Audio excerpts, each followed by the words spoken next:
Church of ക്രൈസ്റ്റിൻ്റെ ഈ പ്രവർത്തനത്തിൽ ഏറ്റവും ഓർത്തിരിക്കേണ്ട, ആർക്കും മറക്കാൻ കഴിയാത്ത അവിസ്മരണീയമായ ഒരധ്യായമാണ് ചർച്ച് ഓഫ് ക്രൈസ്റ്റിൻ്റെ ലേബലിൽ ഞങ്ങൾ നടത്തിയ VBS.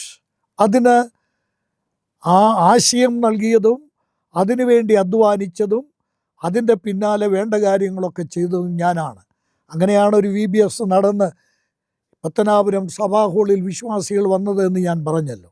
ഇത് കേരളത്തിൽ സാധിക്കുന്നത്ര വ്യാപകമായി നടത്താൻ തീരുമാനിച്ചു.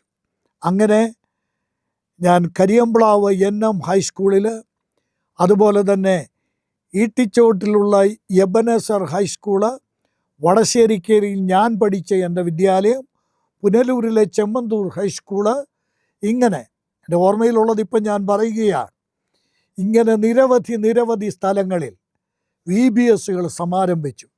ഇത് സഭകളുടെ നേതൃത്വത്തിൽ സ്ഥലം സഭകളിലേക്കും വ്യാപിച്ചു. നിരവധി കുട്ടികൾ കർത്താവിനെ അറിയുവാൻ, ഞാനിപ്പോൾ താമസിക്കുന്ന കരിയമ്പ്ലാവിലെ ഹൈസ്കൂളിൽ അന്ന് ആ VBSൽ രക്ഷിക്കപ്പെട്ട മാർത്തോമ തുടങ്ങി പെന്തക്കോസ്ത് തുടങ്ങിയുള്ള സഭകളിലെ യുവാക്കന്മാർ ഇപ്പോഴും എന്നോട് പറയും, അവിസ്മരണീയമാണ് അന്ന് നടന്ന ക്യാമ്പ്, അന്നാണ് ഞാൻ കർത്താവിനെ സ്വീകരിച്ചതെന്ന് ആ ക്യാമ്പിൽ കുഞ്ഞുങ്ങളായി പങ്കെടുത്തവർ ഇന്നും പറയാറുണ്ട്.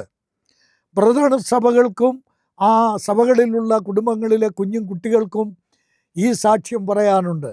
400 കുഞ്ഞുങ്ങളാണ് കരിയമ്പ്ലാവ് സ്കൂളിൽ സംബന്ധിച്ചത്. വലിയൊരു റാലിയോടുകൂടെയാണ് അത് ആദ്യ വർഷം സമാപിക്കുന്നത്.